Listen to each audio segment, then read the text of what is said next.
September the 11th, America has seemed locked into its war on terror. One might believe that American diplomatic horizons stop at the suburbs of Baghdad or Kabul. But while focusing on the vestiges of the World Trade Center, the country is secretly preparing for a new conflict, an undeclared war, but one that is the top priority for the intelligence community and the White House. Ahead of Al-Qaeda, more important than the quagmire in Iraq, the Chinese threat, America's new war.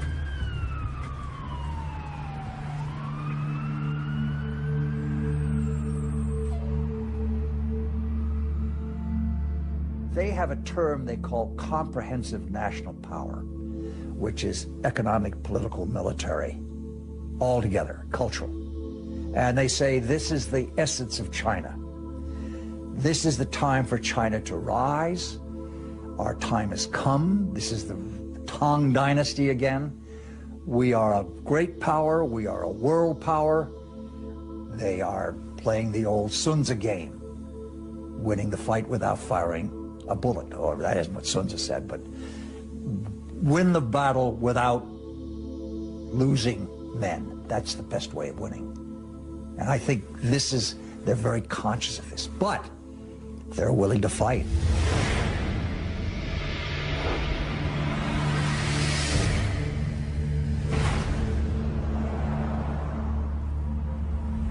The world will, run by three first-class countries. One is USA, United States of America. Another is USE, United States of Europe. Then the Greater China. At this point, at the current point, I think the possibility to see a USE is very slim. But the USA stay as top one country is something sure, right? And as for the possibility of Greater China, the possibility is something in between. Right? So I tend to think Sino-US relations will be one of the most important bilateral ties in the coming years. And this bilateral tie will decide the nature of international relations in 21st century. If this bilateral tie is confrontation-oriented, then the whole 21st century will be bound by confrontation.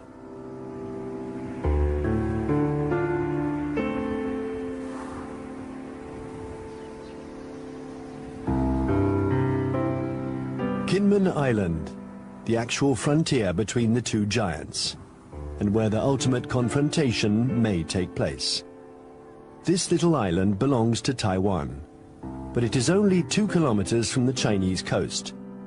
From here one can see the inaccessible banks of Fujian province, where hundreds of ballistic missiles point at Taipei.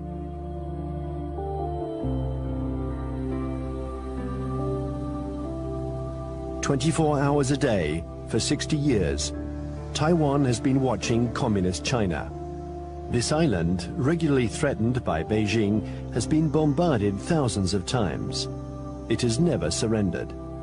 America has sent a message to Beijing. The fall of Kinmen would lead to a direct confrontation." We're in the Strait of Taiwan. It's here that a military clash might one day break out.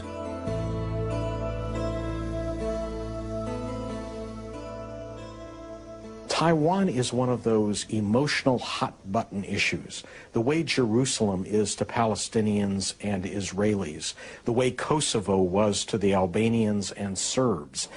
And for most mainland Chinese, Taiwan is rightfully a Chinese province. This was territory that they believed was stolen from China by Japan in the 1895 war, and that the United States prevented reunification during the early stages of the Cold War because of our opposition to communism.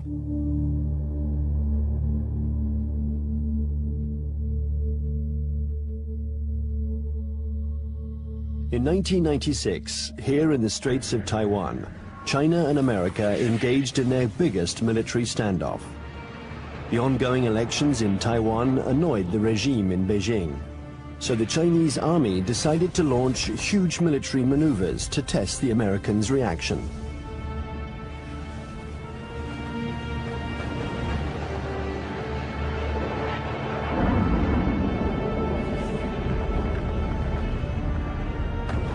After several days of this Chinese show of force, Washington deployed 2 aircraft carriers. It was the first time the two countries came face to face. For several days, there was extreme tension between the two nuclear powers. When the Chinese fired short-range ballistic nuclear-capable missiles off the north and south coast of Taiwan and carried out a major, what we call a live-fire exercise. And Jiang Zemin was there, the president. They were using some very belligerent language. This is when we dispatched 2 carrier battle groups off the East Coast. And this was a show, this was force. And the matter quickly dissipated. The Chinese thought this was excessive. They thought that they had an understanding with the U.S., that they would have a limited display to show their seriousness on the issue. The U.S. would adopt a very limited response, and then they would both back away. They regarded the deployment of a second carrier as excessive and in some ways as humiliating to the Chinese, because the Chinese couldn't do much to deter or complicate the deployment of those carriers.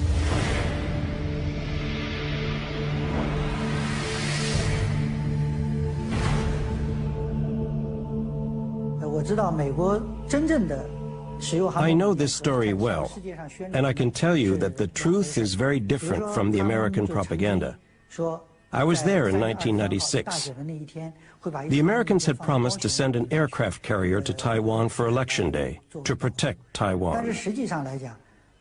But actually, the only American ship near Taiwan was the electronic spy ship Bunker Hill. And it was more than 200 nautical miles away. And the first American aircraft carrier was 600 nautical miles from Taiwan. So the truth is that the Americans announced that they were coming, but they kept their distance. They wanted at all costs to avoid any incident, and they didn't dare approach our army.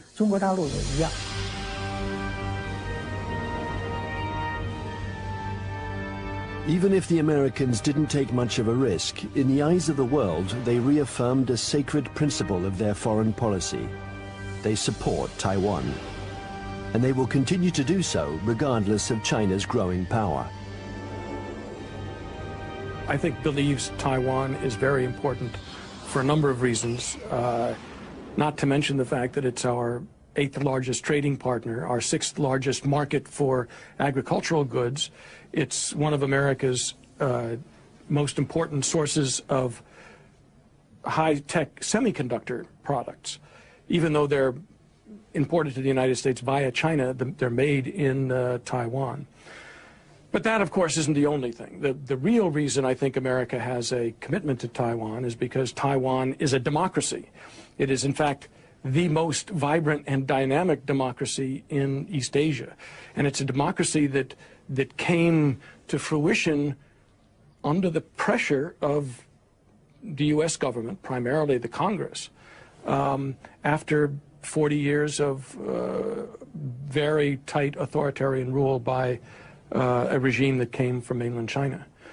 I think, however, the real reason that the United States, especially the Pentagon, is so concerned about Taiwan is that it has been a very strong defense and intelligence partner for the last 50 years, including the last 30 years since the breaking of relations with the Republic of China and Taiwan. We have still maintained a very strong defense relationship and a very strong intelligence collection relationship with Taiwan. I would say the United States is committed to Taiwan. This goes back historically a long, long way. World War II, we were there. And we were looking for a strong, unified, democratic China. Well, we got 2/3 of it. Strong and unified, not democratic. Now we're calling China a responsible stakeholder. We've got half of it. We've got a stakeholder, but not a responsible one yet. U.S. feels that we have an obligation, legal, moral, to Taiwan, that we cannot stand idly by and let this be taken over by what looks like an authoritarian, communist-influenced power. This cannot be.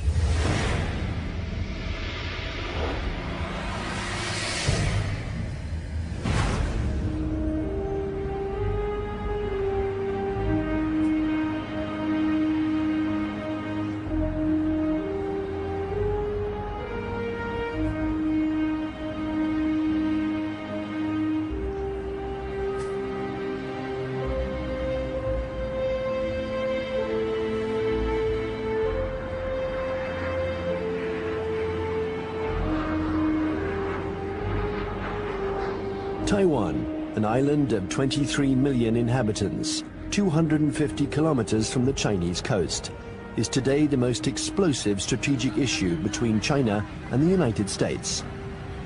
Taipei, the capital, flaunts its economic success. It is one of the biggest centers in the world for the electronics industry. A modern city, free, young, and always noisy. In 1895, Taiwan was invaded by Japan. 50 years later, after the Japanese defeat, peace treaties returned the territory to China, a China which was then in the midst of a civil war between Mao's communists and Chiang Kai-shek's nationalists. When the battle turned in Mao's favor, General Chiang Kai-shek, aided by the Americans, took refuge in Taiwan with his soldiers.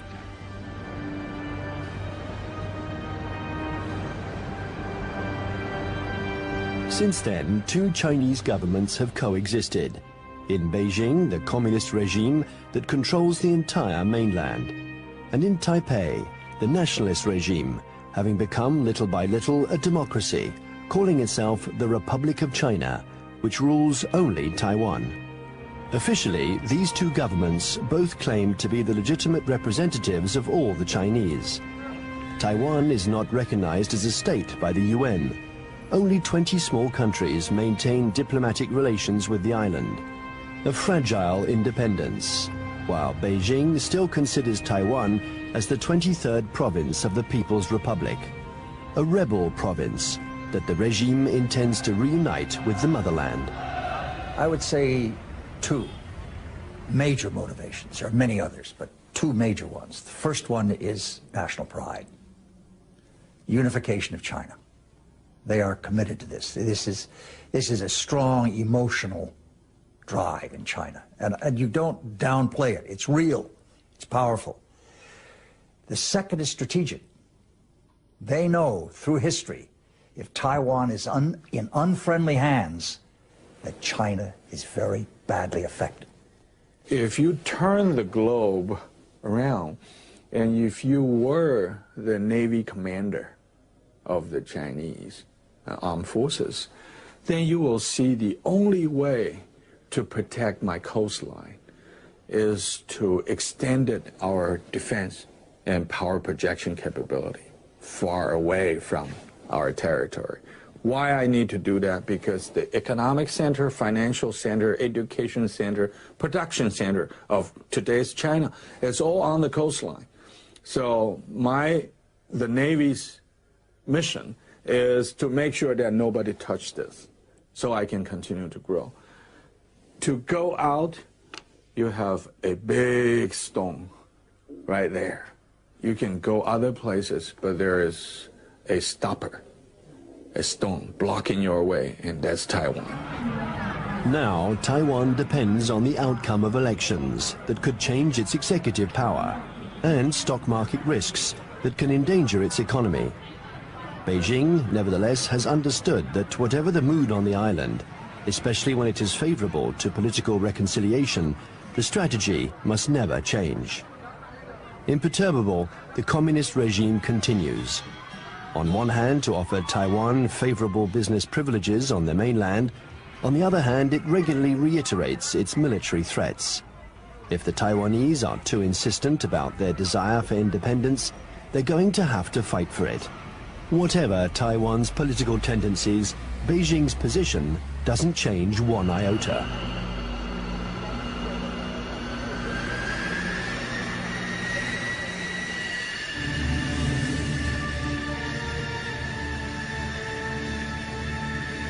A freeway in the middle of the island of Taiwan. In a few minutes, it has been transformed into a landing strip. The population watches this military exercise. They're used to it. French Mirage 2000 and American F-16 jets land and take off with an enormous roar.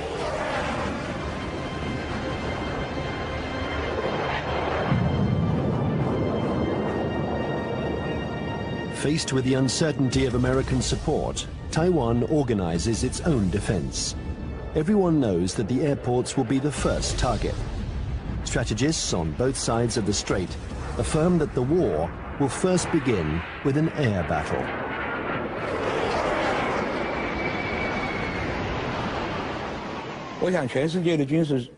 I think that experts the world over know that it's very difficult to succeed with an invasion. We still remember Normandy. In a strait like ours, it's what's in the air that will make the difference. And we've always tried to keep a strategic advantage over China, our air superiority. But with the Chinese missiles, this equilibrium has been put into question. They can destroy our airports, and if they are destroyed, we lose our only advantage over China, our air superiority.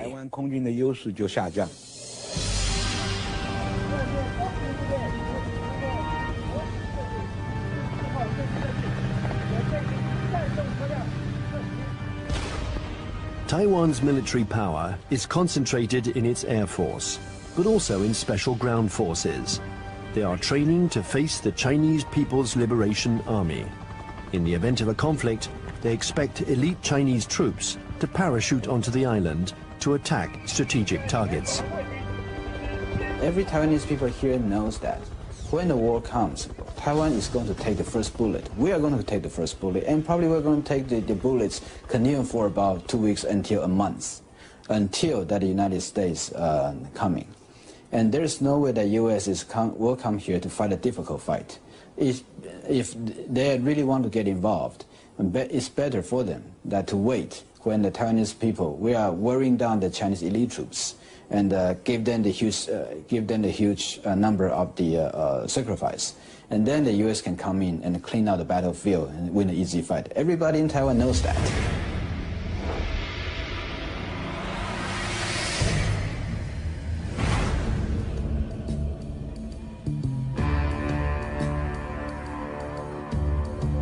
In Washington, the scenario of the next confrontation is a constant preoccupation. They know that Chinese military power has increased significantly, but how the Pentagon will react in case of a new Taiwan crisis remains a mystery. It's certainly not automatic, the support for Taiwan. It never has been. The United States has always maintained a policy of so-called strategic ambiguity, in which neither Beijing nor Taiwan can know clearly what the U.S. response might be under any given set of circumstances. I think that 10 years later, from 1996, the missile crisis in the Taiwan Strait, to 2007, we would approach the Taiwan issue with a little bit more caution. We would approach the Taiwan issue with a lot more caution. What this means, I think, is that we would be probably resupplying Taiwan by air. We probably would put a active duty military contingent on Taiwan rather than risk putting our ships in harm's way. Coming away from this crisis, the U.S. has concluded that I think there's been problems in what they've concluded. The U.S. has concluded that the Chinese were somewhat intimidated by the U.S. deployments, and that, in fact, they now know the U.S. is very determined to use force, if necessary, to ensure peace and stability in the Taiwan Strait. In fact, however, I don't think the Chinese were all that intimidated by the deployment of the carriers. What they were is it strengthened their resolve to acquire capabilities so that they won't be intimidated in the future.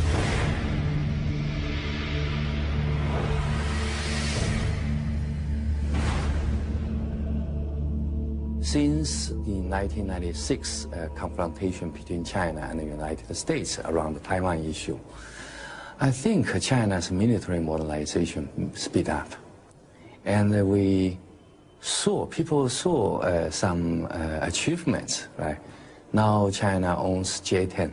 That's the typical third generation fighter. And that made China is the third country that can independently produce the third generation firefighter. I think that's a strong signal to the U.S. side, what achievement on military modernization on PLA side. If China's own terminal objective is trying to so-called unify Taiwan by using force to take over, I think their military capability is good enough.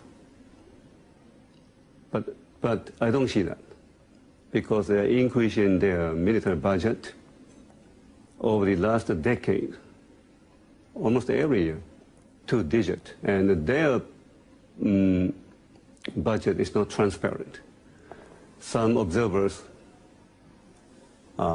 calculated, they said, well, in fact, the real number could be triple or double the current budget that they made it public. So why they are doing it? They even, for instance now, they even try to show off they have the capability to destroy the satellite circling around in space. Why they did it? Because they want to show to the rest of the world that we are capable of one day becoming a superpower, maybe overtaking the United States.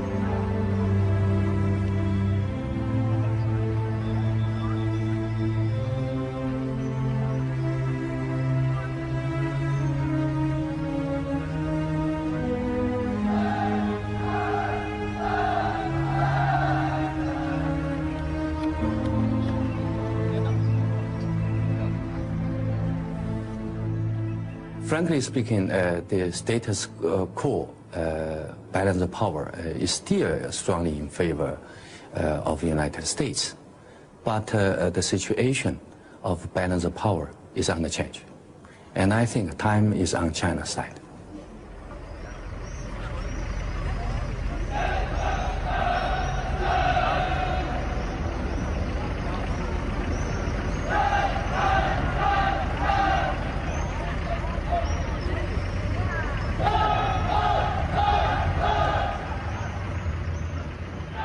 Since the 1996 crisis, the United States and China have often had occasion to test each other's resolve.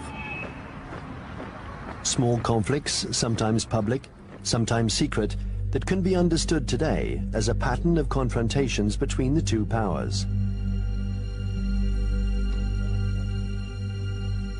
On May 7th, 1999, in the midst of the Kosovo War, NATO bombed the Chinese embassy in Belgrade. 3 Chinese people were killed. NATO claimed it was a military error. CIA had apparently furnished the wrong maps. In answer to this provocation, the Chinese organized mass demonstrations in front of American embassies.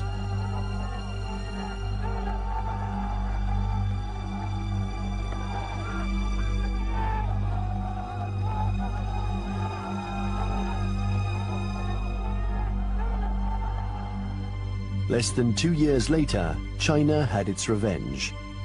The 1st of April 2001, an EP-3 took off from its base in Japan.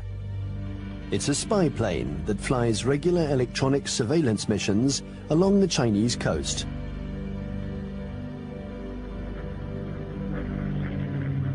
After 6 hours of flight, while still in international airspace, the the American airplane was intercepted by 3 Chinese jets. This had been going on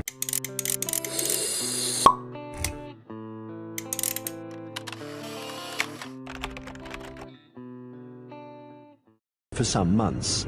The Chinese planes came within a few meters of the American plane, a little game that the pilots were used to. One of the Chinese pilots was Wang Wei, and the crew of the EP-3 knew him well. He had already shown through his past interceptions of U.S. aircraft that he was willing to take some very serious risks in coming very, very close to U.S. aircraft. They knew him well. Smart Alec, hot dog we call him. He's in the thing and screw you, and Sam, he comes up like this. Well, he comes a little bit too close. And the Chinese, again, the propaganda apparatus turns on, and they say, our plane deliberately turned, hit his plane, and it crashed. Your fault. And we said to China, that defies the laws of physics. The U.S. government had already expressed its concern over this to the Chinese government. I think in this instance, he miscalculated, and he allowed his aircraft to get too close, and it struck the U.S. aircraft, and it damaged his aircraft in a way that forced him to crash.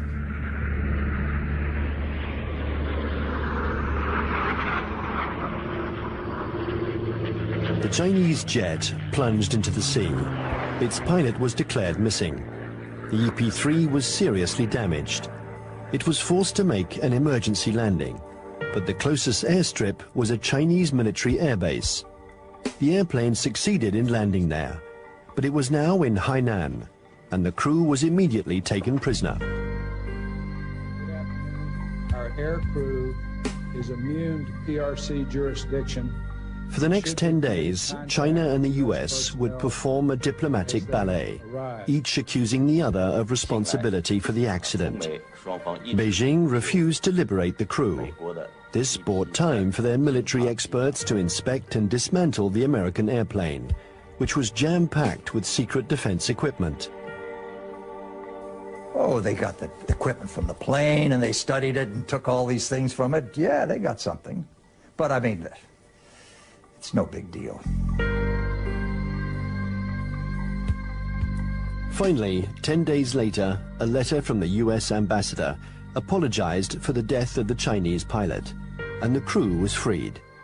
What was left of the EP-3 was loaded onto a huge Antonov transport plane. Direction, the United States.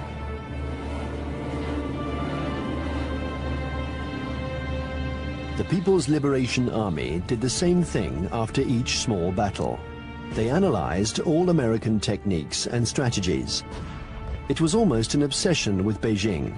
Chinese military development was entirely oriented towards a confrontation with the US. In 1996, China understood that aircraft carriers were the main threat, so they tried to develop arms to counter them. There are several things that the Chinese have done over the last several years that play to this capability. One of them is they have developed a larger number of more sophisticated submarines, diesel submarines. And contrary to what a lot of people think, many diesel submarines are quieter than many nuclear submarines. They're very hard to detect. The Chinese have built a significant number of new types of diesel submarines. They've also developed a significant number of new varieties of surface warships. Both of these sets of capabilities have application to the Taiwan situation. And the Chinese have deployed the submarines in some instances to areas well beyond Taiwan. They've deployed them around Guam, which is now becoming an area of increased U.S. military presence in the Pacific. They've shown by doing this that they have the capability to deploy submarines into far deep water areas. And obviously this becomes a potential concern to any carrier battle group commander who wants to bring a carrier up close to Taiwan. We saw last October 26th, our carrier battle group, the Kitty Hawk, was in the waters in the vicinity of Okinawa. And all of a sudden there emerged, right in the middle of the carrier battle group, a very modern Chinese submarine that nobody had seen, nobody had heard. It came up within a few miles of the Kitty Hawk itself, And we know that this submarine is equipped with very advanced torpedoes, and that if it wanted to, it could have sunk our carrier. The Chinese know we are dependent on two things militarily in Asia. Number one, satellites. Number two, aircraft carriers. They have demonstrated to us they can take out each one. Will they ever do that? I doubt it. This is what you might call psychological warfare.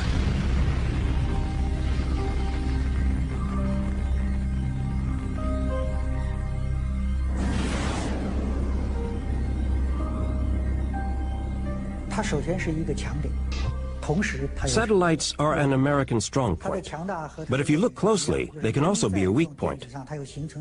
The U.S. relies on satellites to control their entire communications network, and that's a weakness.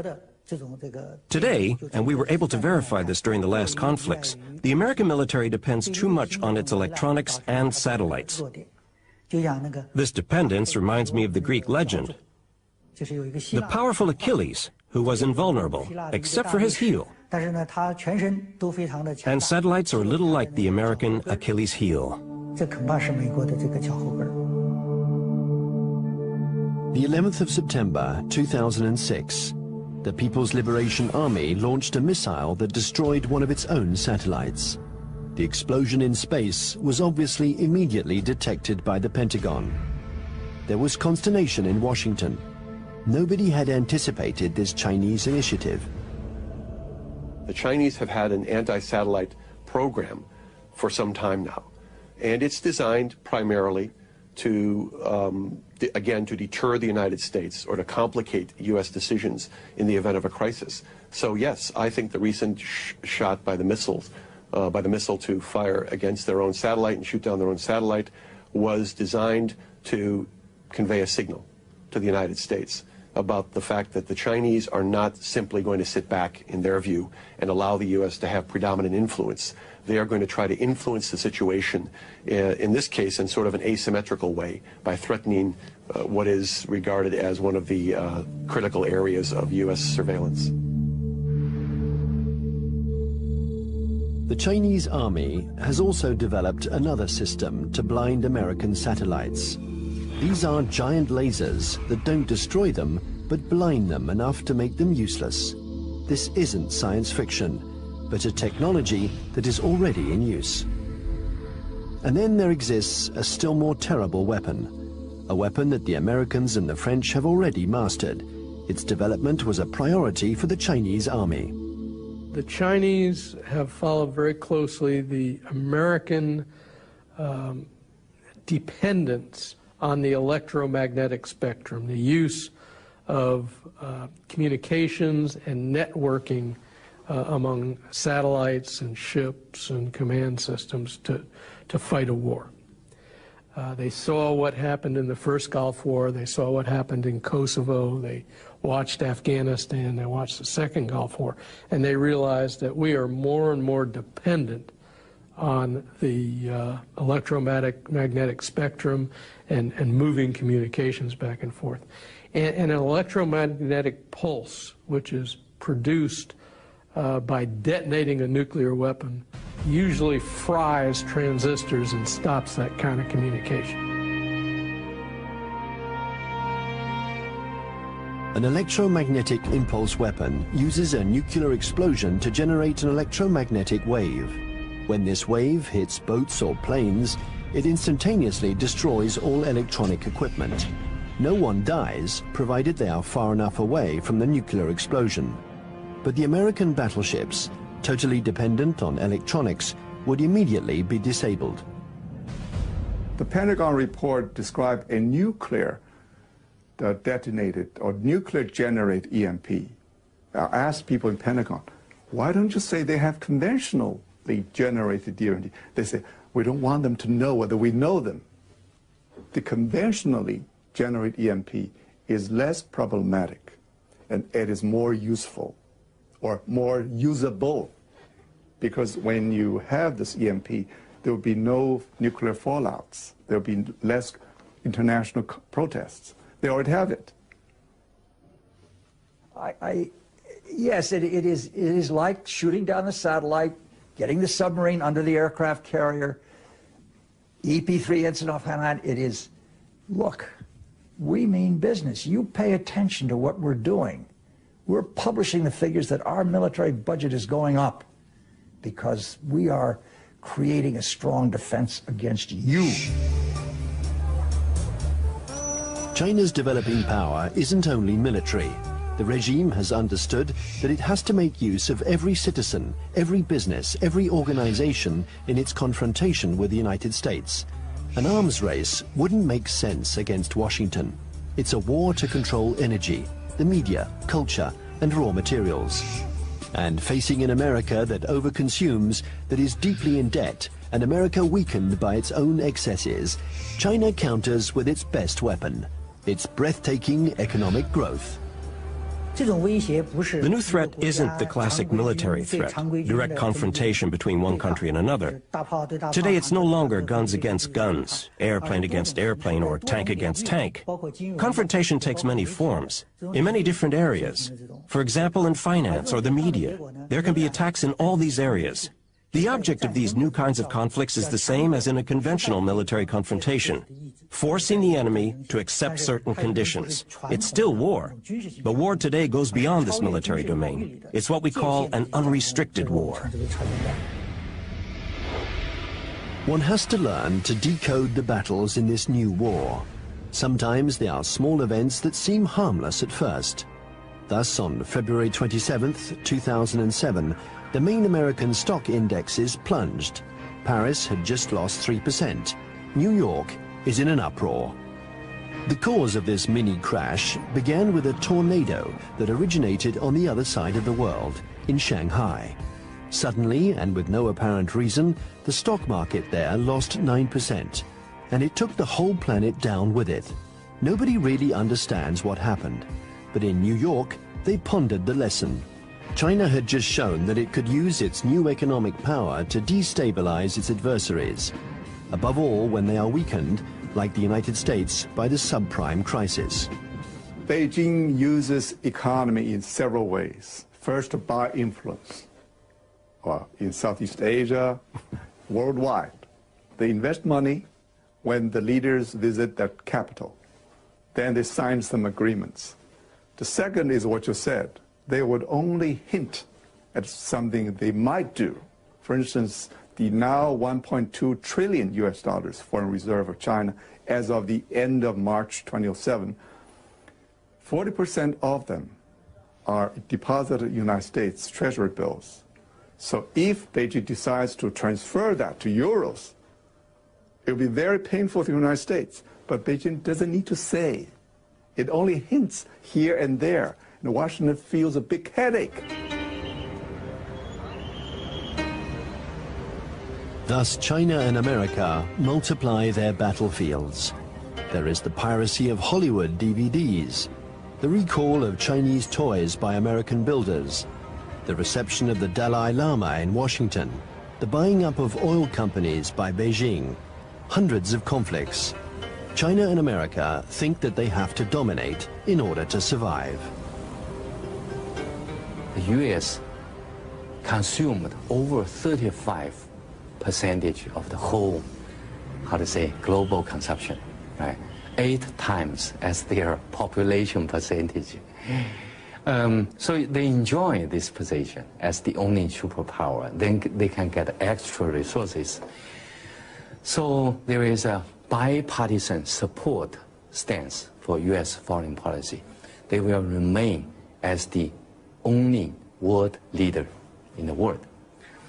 And then they will keep alert against any country, no matter the name of this country, China, French, Russian, Germany, Indian, Brazil, any country that can threaten the U.S. dominance, that will be a problem.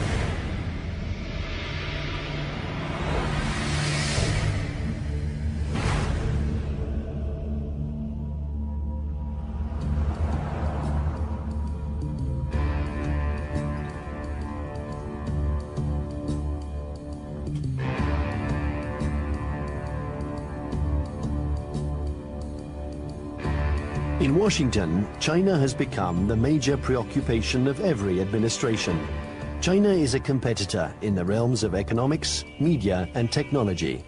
World hegemony is no longer measured by the number of nuclear warheads.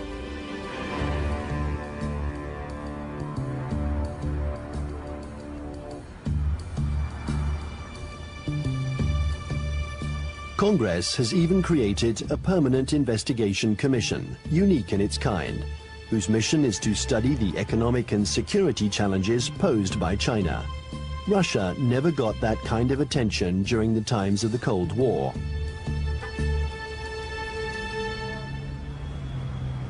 There is a global plan from China. They have two. One was started in March 1986, called the 863 program, and one in March 1997 called the 973 program.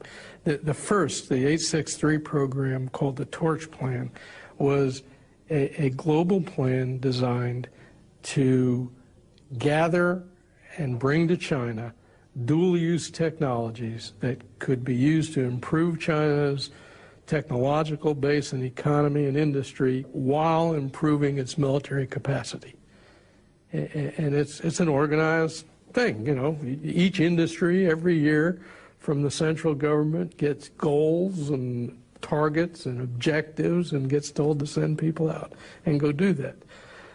So it is organized, and it's not perfect, but it's organized. And the 973 plan is a parallel designed to improve their capacity in basic research and innovation. People in the States are paying too much attention to China. So there are some oversensitive on China. Then this oversensitive leads to a lot of, over-exaggerate conclusion. So that's no good to find the real fact. I think the real fact is that the economic power of China is still far ahead of, far lack of United States, not to mention military power.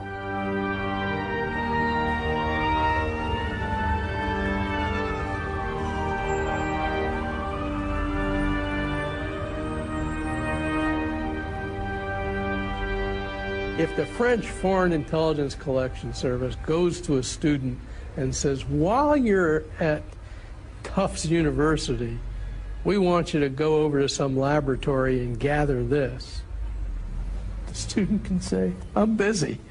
It's going to interfere with my dissertation. If the Chinese intelligence service goes to a student and says, we want you to, you want a visa? You want a passport? When you go to the United States or to France, you will write a dissertation on this, you will work on this project, and you will report back to us, or you'll never get a job in China, or your family will lose its house. Now, they have the capacity to do that. The United States cannot maintain itself as a superpower if we allow our industrial production to be offshored, to be outsourced. And that's what's happening now. We're finding very large amounts of our basic core industries. And I don't mean just like steel. Steel is one of them, copper, basic, resources. But things like semiconductors. And when we find that our semiconductor industry has gone from 12, state-of-the-art wafer fabs to 3, because more and more are being built in Taiwan and Japan and, well, not in Japan, in South Korea. And in China, if we're allowing our, state-of-the-art, cutting-edge electronic science and technology research and development move to China, we can't survive as a superpower.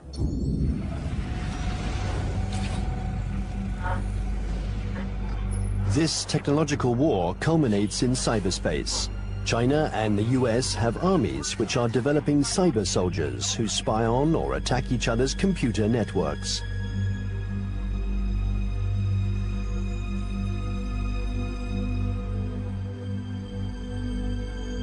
In March 2006, the US State Department decided to buy 16,000 computers from Lenovo, the Chinese company that had just bought out IBM. Some of these computers were meant for networks that circulate secret defense data.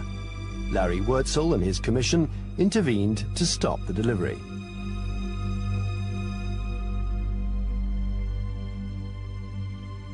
Having been an intelligence officer for a lot of years, 25 years in military intelligence, and having also for a part of that time worked on counterintelligence and signals intelligence, communications intelligence, that I knew it was technically possible to alter or embed either software or even hardware into a computer that would allow someone access to a whole network.